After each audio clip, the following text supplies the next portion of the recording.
Il était une fois, dans un royaume lointain, ça se passe il y a très longtemps évidemment. Il y avait un roi classique qui vivait dans un énorme palais, mais ce roi avait un petit truc spécial, c'est qu'il n'avait pas de reine. Attention, c'est pas qu'il détestait complètement les femmes, il avait une bonne trentaine de maîtresses qui piochaient, qui jetaient à sa guise, mais c'était un il.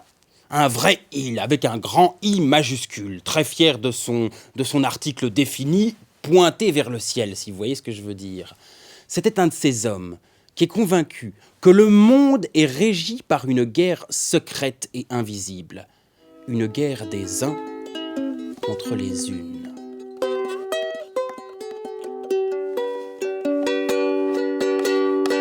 Je tue, il nous vous aile, c'est un spectacle de contes érotiques et contemporains qui parle avant tout du fantasme.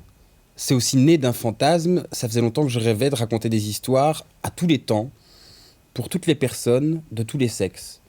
Alors la question du genre, elle s'est retrouvée très vite au centre de l'écriture, parce qu'il fallait que je fasse attention à ce que tous les auditeurs puissent vivre l'histoire, s'identifier aux personnages, quelle que soit leur identité ou leur préférence sexuelle. Fermez les yeux.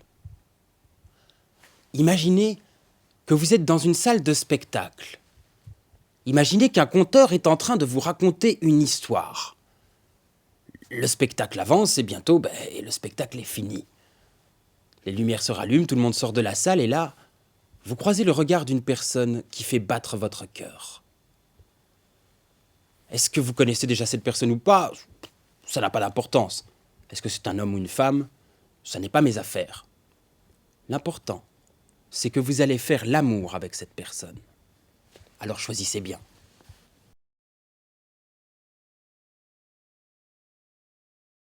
Une contrainte comme le fait de raconter un peu à tous les temps, c'est quelque chose qui booste la création. Mais l'idée, c'est pas d'être juste expérimental ou formel, c'est d'entrer dans les profondeurs de l'histoire. À chaque fois que j'ai eu une nouvelle idée, je me suis demandé à quel temps ce serait le plus intéressant de le raconter. Et il y a même des temps de la conjugaison qui m'ont amené directement les idées, les histoires telles quelles. C'est le cas de l'impératif ou du conditionnel. En tout cas, si je pouvais avoir une lampe de génie, je sais ce que je souhaiterais. Je me vois déjà. La caverne d'Ali Baba, la lampe au bout, j'avance, je frotte la lampe, et là le génie sort. Il me dit « T'as droit à un vœu !» Je lui réponds « Je veux pouvoir changer de sexe à volonté !» Et là il me répond « Ok !» Le fantasme, c'est quelque chose qui est très poétique. Dans la vie de tous les jours, on ne peut pas faire tout ce qu'on veut, mais dans le fantasme, les seules limites qui existent, c'est celles qu'on se met. Alors, ça m'a permis dans les histoires d'aller à la fois dans des sujets très délirants, et puis en même temps de rester dans des ambiances de contes merveilleux, de contes fantastiques, mais où on a dedans des orgies en groupe, des changements de sexe et des homosexuels. Ce soir-là, les 3 dernières femmes sur Terre ont enfin pu se reposer autour d'un feu. Le ventre plein de poissons grillés. Là, pour la première fois, elles ont pu se relâcher sans s'inquiéter de leur survie. Elles ont pu discuter, se rappeler du monde d'avant. Ce monde peuplé de voitures, ce monde où il y avait encore des fours micro-ondes, des maisons avec des ascenseurs, ce monde où il y avait encore des hommes.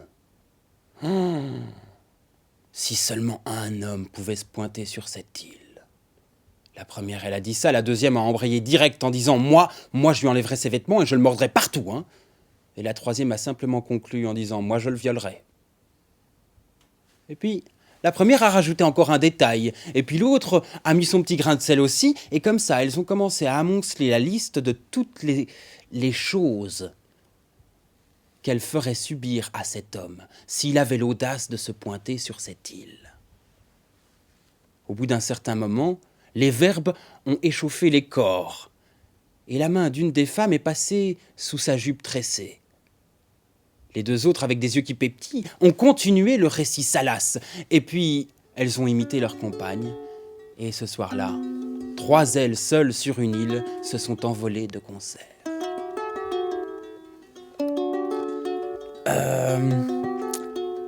Une chose que j'avais vraiment envie de raconter dans ce spectacle, c'est que le désir, c'est toujours beau. Au final, ça n'a pas d'importance si l'histoire se passe entre deux femmes, un homme ou une femme, un noir ou un blanc. Par exemple, ça peut ne pas vous attirer de coucher avec une personne âgée, mais si je vous raconte l'histoire de deux vieilles personnes qui retrouvent la passion de leurs 20 ans, vous allez trouver ça joli.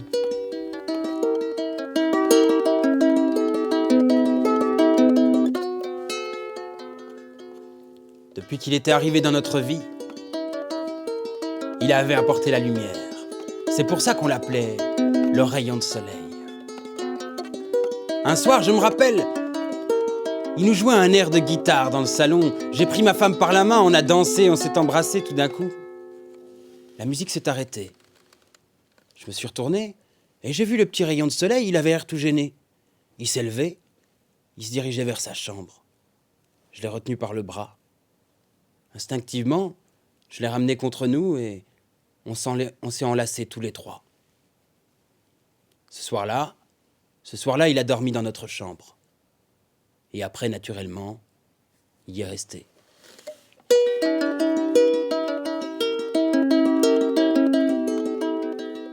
Ce qui est intéressant dans le fait de varier les pronoms, c'est qu'on s'adresse d'une manière différente, on adopte différents points de vue. C'est des choses qui obsèdent les conteurs, c'est de se poser la question de qui parle.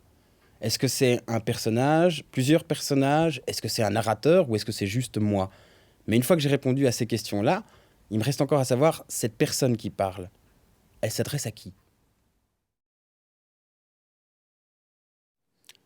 En tout cas, en 2023, je sais où je serai.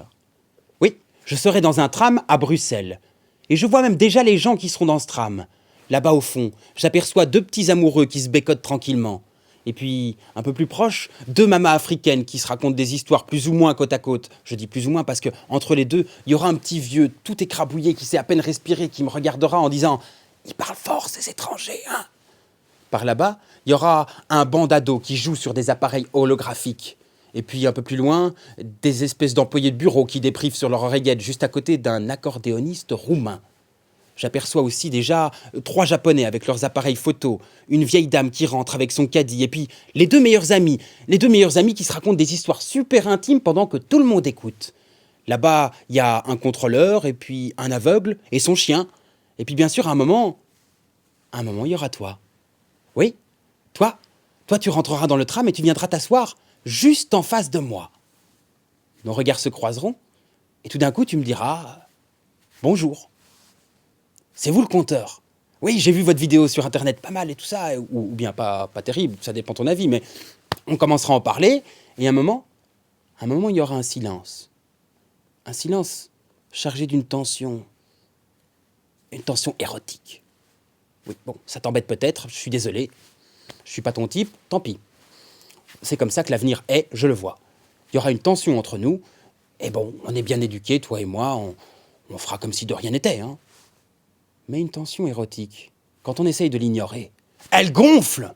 Et cette tension va gonfler entre nous. Petit à petit, elle va prendre toute la place. Et puis dépasser, prendre toute la place dans tout le tram tout entier. Et quand elle aura envahi tout l'espace à l'intérieur de ce tram, elle va commencer à gagner en densité, en intensité, en force, jusqu'au moment où tout à coup, un craquement se produira dans l'espace-temps. Et paf! À ce moment-là. Eh bien, si tu veux savoir ce qui se passe à ce moment-là, tu n'as qu'à venir voir le spectacle. Voilà.